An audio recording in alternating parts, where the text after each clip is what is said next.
Have two wonderful guests joining us.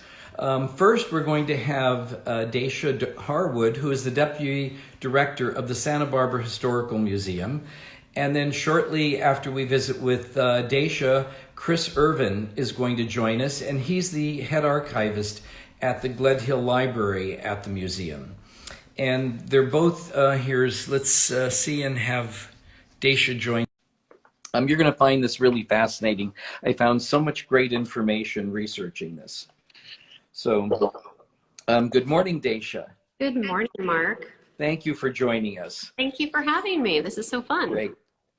So, Dacia, I've always been fascinated by the Adobe buildings in the historical area in Santa Barbara. And you're housed in, I think, just a magnificent building, but it's not one of the older buildings. Can you tell us a little bit about the museum? Sure, absolutely. So first of all, the organization was founded in the early 1930s, and we actually had several homes before this one here on De La Guerra Street. And in fact, some of them that I know that you love. Our very first home was actually at the Santa Barbara Courthouse. I'm told that the tower there was very dark, as you might imagine, for exhibitions in the 1930s. And then into the 40s and 50s, we actually spent about 10 years at the Santa Barbara Mission, which, as you know, is extraordinary and kind of the jewel of Santa Barbara. And then we had a home that was actually donated to us in the 1950s called the Trussell Winchester Adobe, and they figured out that a small Adobe home was probably not the right spot as well. So this museum, this building was built in the early 1960s because we're on the site of two really magnificent historic Adobes, and they decided that this would be the right spot. So I know that you've been here before, but the Adobes that I'm referring to in this photo would be the Covarrubias Adobe, which was built in 1817, and then the historic Adobe, which was built in the 1860s. So fast forward to the 1960s, and we have this wonderful building coming together with 70,000 Adobe bricks. Please come and see us. And this is what we look like now on the outside. So it's a pretty special place. Yeah, it's really magnificent.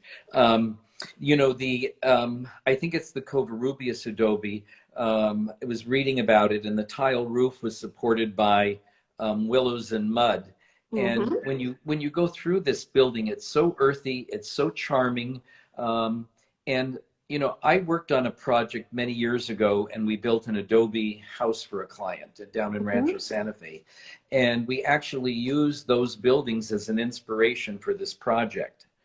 So I personally love to build an Adobe for myself someday, and I would use the building you're in and the Covarrubias as a model for it.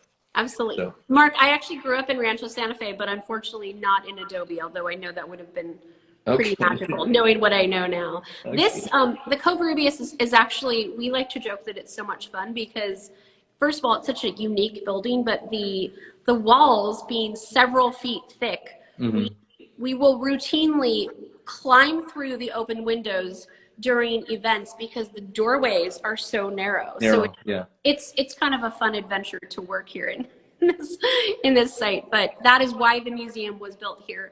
The museum itself is a replica of a Monterey style Adobe, and it also makes for this really gorgeous courtyard. So it's a great place to have a museum, host events, kind of celebrate Santa Barbara. So it's a great place. And currently the museum is closed because of COVID restrictions and so forth. But are you going to be opening up shortly? We are. We're not sure exactly which date, but probably in the next few weeks. Like all museums, we've sort of been on this wild ride. This past summer, we were able to open our first outdoor exhibit. And so in our beautiful courtyard, we actually hosted an exhibit called Project Fiesta, celebrating the history of old Spanish days. And we focused on things that we could actually display outside, like carriages and saddles. And so I'd love to say that we're going to do something like that this summer, but we really don't know what's going to happen as far as event restrictions and things like that to really get us truly open. But the galleries themselves were reopened this past fall for a whopping, I think we were open for 4 days and then closed again. So we're excited to reopen. We've actually created a new exhibit during that time dedicated to Santa Barbara Mission that I'll show you. But we're just excited to welcome people back, you know. Well, good. So, Dacia, tell us a little bit about the collection, the permanent collection that you have there. Sure, sure. So the collection obviously includes a lot of local art. Santa Barbara was a huge arts destination, particularly in the 1920s and 30s, because of the Santa Barbara School of the Arts.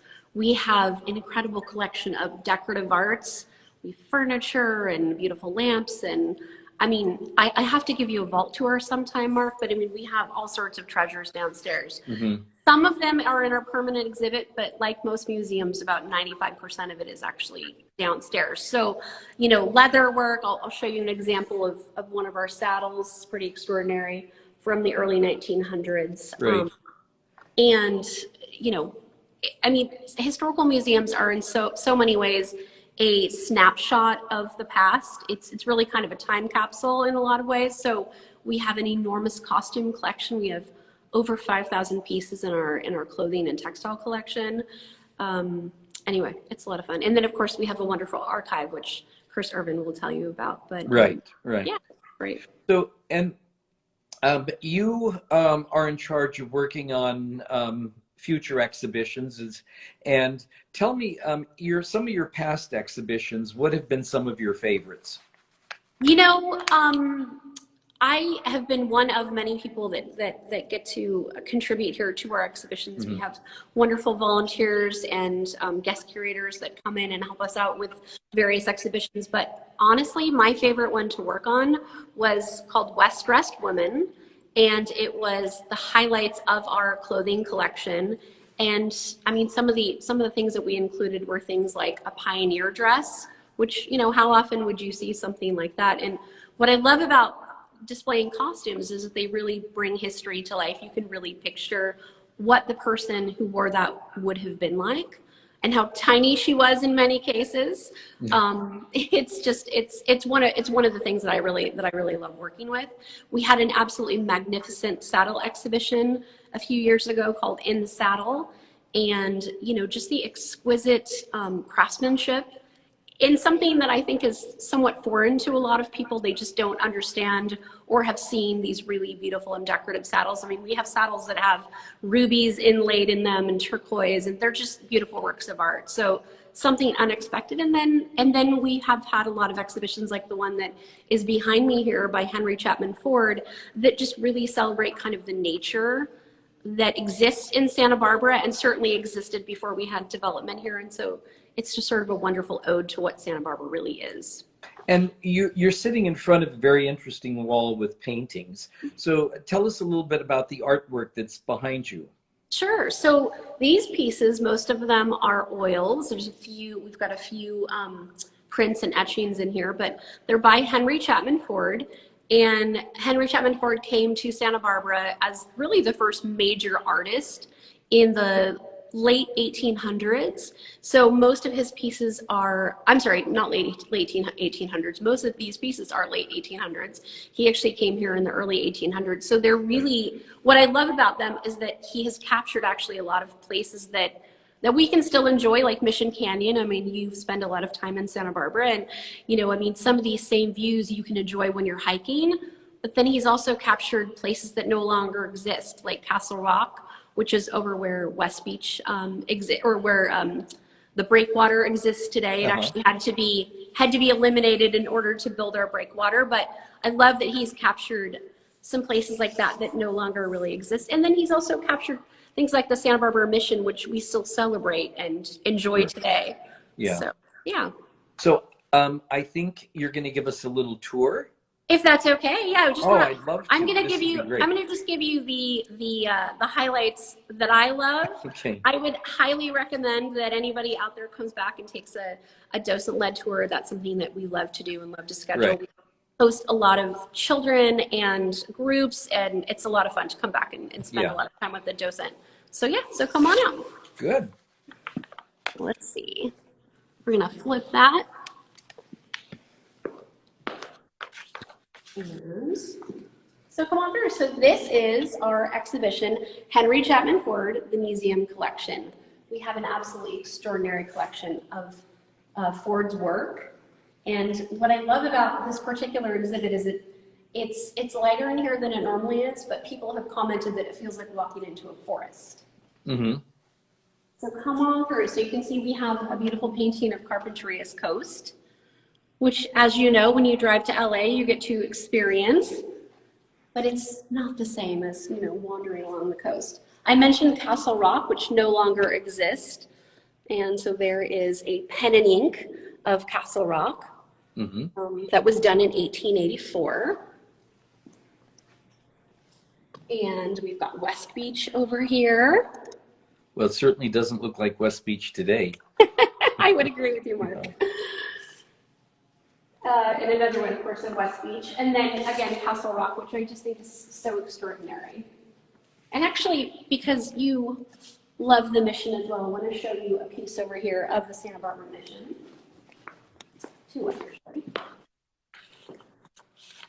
So, I mean, here's the mission in 1880.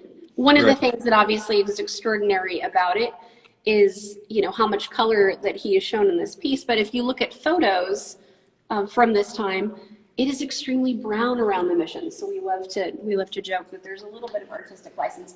And then I love this view of the backside of Santa Barbara Mission. Very pretty. Kind of really captures that on the hill where the mission is, you know, you can see the islands and the ocean, and it's just, anyway, one of those extraordinary things. And how often does this exhibition change, or is it up permanently? So no, it's not up permanently. So generally speaking, under non-pandemic times, our exhibitions change usually every 3 to 6 months, depending on what the exhibition is and the timing. This has actually been up for quite a while, and it's really just because we put it up in December before the pandemic, and then we closed in March, and so we've kept it up for that reason. We don't feel like enough people have seen it, so we'll keep it up for a while, and then we'll be doing some transitioning depending on how our reopening looks. I would love to show you our new exhibition, though, which is actually dedicated to the mission, and the mission is celebrating 200 years since the dedication of the Mission Church. So come on through to my next gallery over here. All right. I love the color of this room, the terracotta. Thank you. We love working with terracotta around here. It works really well. So, as you know, the mission was founded in 1786. Like you said, they're celebrating an anniversary this year. So what we decided was actually to take a look at what we had in our collection. We have over 3,000 works of art that celebrated the mission in some way. And what we thought would be fun was to highlight some of the well-known and lesser-known artists that we collect here at the museum, under the only subject matter needed to be that it included the mission. So this was a lot of fun. This is something that staff worked on.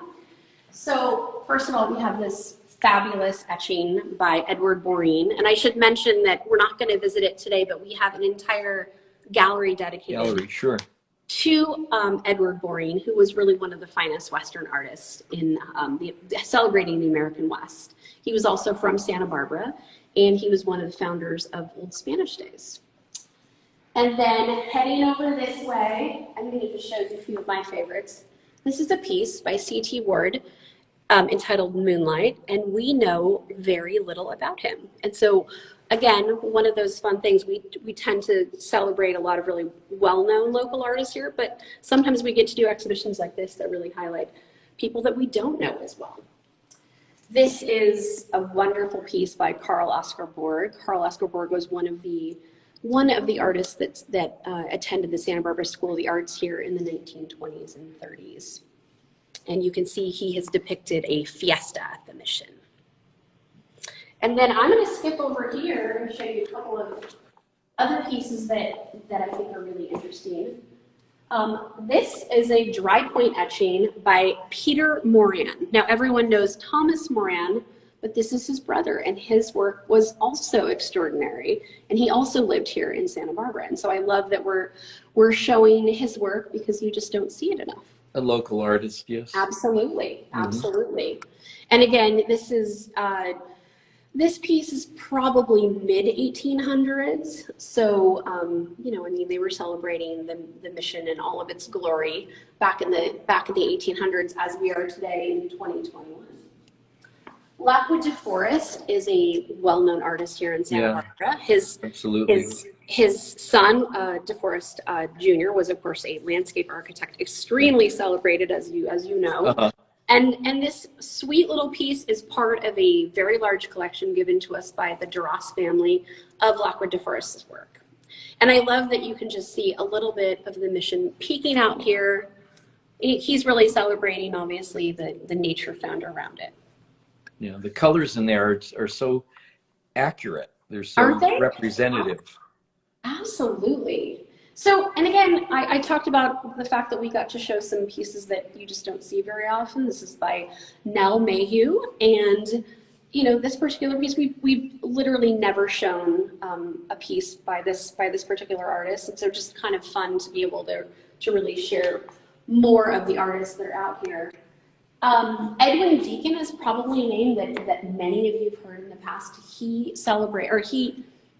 He documented all of the missions as they were really falling into decay. This particular piece definitely shows a little bit of that decay, but his work, particularly highlighted in Sunset Magazine in the early 1900s, was a real call to action that people needed to care about the missions and care about the preservation of them. And so what I love about his story, along with many of the artists, is just the fact that there's a real kind of artists for change type of you know, concept with that. And so anyway, come on over to Princess Louise, Duchess of Argyll. So Princess Louise was Victoria and Prince Albert's daughter, and she visited Santa Barbara in the late 1800s, 1883 actually. She was actually the first woman to visit the inner courtyard of the Santa Barbara mission.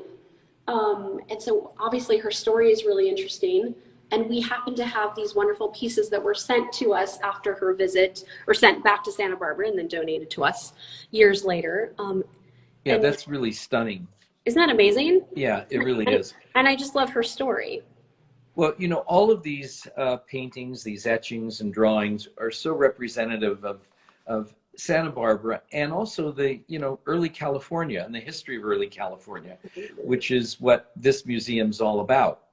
Oh, absolutely. So I'm going to take you here into the story of Santa Barbara, which is our signature exhibit, just to show you my favorite things. So over here is a polychrome of Saint Barbara. Everyone out there knows, right? The story of Saint Barbara. She was Santa Barbara's patron saint, beheaded by her father and named by named by Vescanio Carrillo as he entered Santa Barbara. So the legend of Saint Barbara is what the tag says here on the label. But we like to joke that she's welcoming you to Santa Barbara's history. Santa Barbara's real story begins with the Chumash, and so you can see we've got artifacts over here, including this really amazing Oya, which was used for cooking by the Chumash. It's dated at about 1400, which is pretty extraordinary. And I'm going to cruise you through here pretty quickly. You can see we've got some wonderful Chumash baskets. Yeah, these are beautiful. Thank you. We've also got wonderful Chumash history is, I'm sorry? Oh, no, I was going to say, we also have wonderful pieces that were made by the Chumash, in this case, for the Franciscans.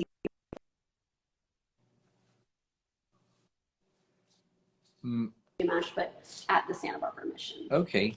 I think we're getting a little far away from the internet there. No problem. You know, we're going to cruise right back this way then. Come on over. Okay. Can you still see us? We looking good? Great. All right, come on through this way.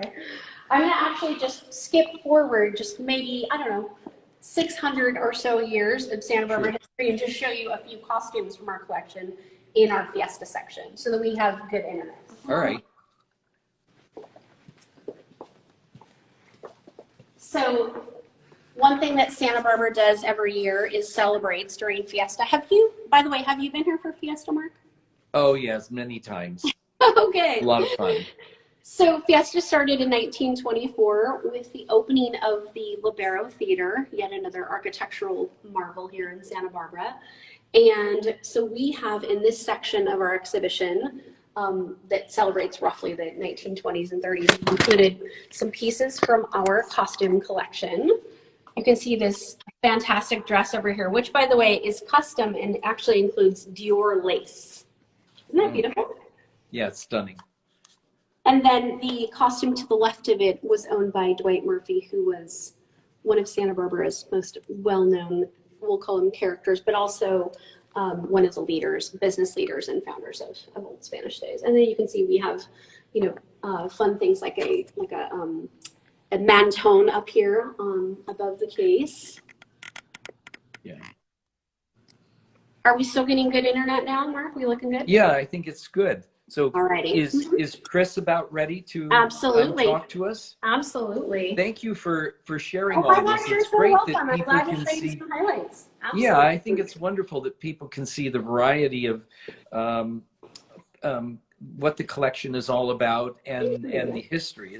It's so fascinating. I think so too. So I'm going to take you back here into Henry Chapman Ford, and we're going to meet up with Ervin, who is our head archivist and has been doing an extraordinary job to digitize the collection and really make it as accessible as possible. So he's going to come right around here. Here we are. And I'm going to bid you farewell. Thank you for having me today. Thank you. It was really fun to see you. Come back and visit us soon. I will. As soon as it's open, I'm there. Sounds good. Hi, Chris. How are you? Good, Mark. How are you? Wonderful. So I know when I spoke to you, Chris, you said you had recently joined the museum, and your predecessor had been there for 40 years. Correct. Yes. That's remarkable. So what brought you to the museum? So I'm actually new to Santa Barbara as well as to the museum. My wife grew up here in Santa Barbara, so we've returned to her ancestral home. And so that's actually how I've ended up here. I grew up in Orange County in Southern California. So, in researching this, I found so many fascinating facts from the library here. And a lot of this is accessible online today. And I think you're responsible for that, aren't you? Actually, yeah, that's one of the things I put a lot of effort into is we had a lot of finding aids in our library that had been developed over the many decades. But you had to come into the library in order to use them. They're all paper-based, card catalog based. And so we've put a lot of effort now into digitizing those finding aids. And now, as you mentioned, they're available online. So you brought the library into the modern age here. So right.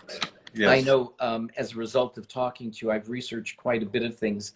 Some of the things I didn't know, just random facts. I didn't know that in the 1800s, or mid to late 1800s, Santa Barbara was the walnut capital of the U.S.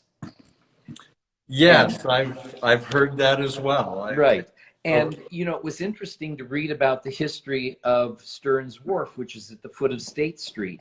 And in reading about that, it talked, I think in the late it was after World War II, one of the owners was the Castagnola family. And my mother's family were Italian immigrants. They were fishermen. And I remember as a child going to Santa Barbara on one of those weekend vacations, and we went to visit the Castagnola family. And I just recently read about it, and it brought back memories. It was wonderful. And, it talks about the history of Montecito and how it grew from an agricultural region to a wealthy residential community, the history of the hot springs.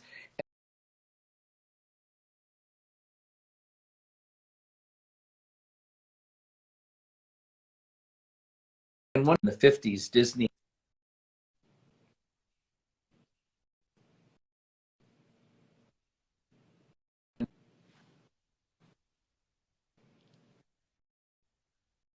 information that is from the library. I'm not sure. Are we still connected? It's a little spotty right now, but I hear you now. Yeah, it's a little spotty. Okay, we're still there. So tell us about the research that people can do with your archives, Chris. Sure. So we're open to the community.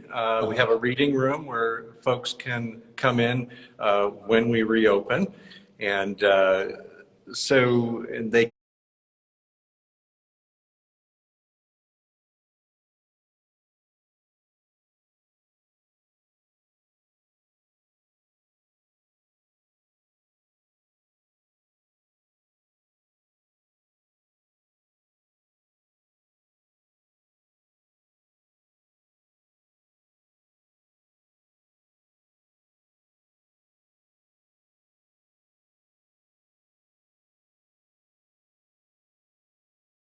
can go through they can look in our, kind of come in already prepared with what they want us to page from thousands of books on a lot of periodic. Interesting, you wouldn't think so, but one of the most, over 70 years of then indexed, and it's our history, not only for genealogy, but looking into Santa Barbara's past. So that's so funny little things like that that we have here in the library. Well, also for somebody, you know, I didn't realize you had this until recently, but when I restored a guest cottage on my property, I found out that it was historical and that the architect had been Carlton. Mentioned to me that you have not all, but you have historical blueprints, plans of these, and you can research the properties and who owned them going back to, I guess, land grant time. And it's really fascinating.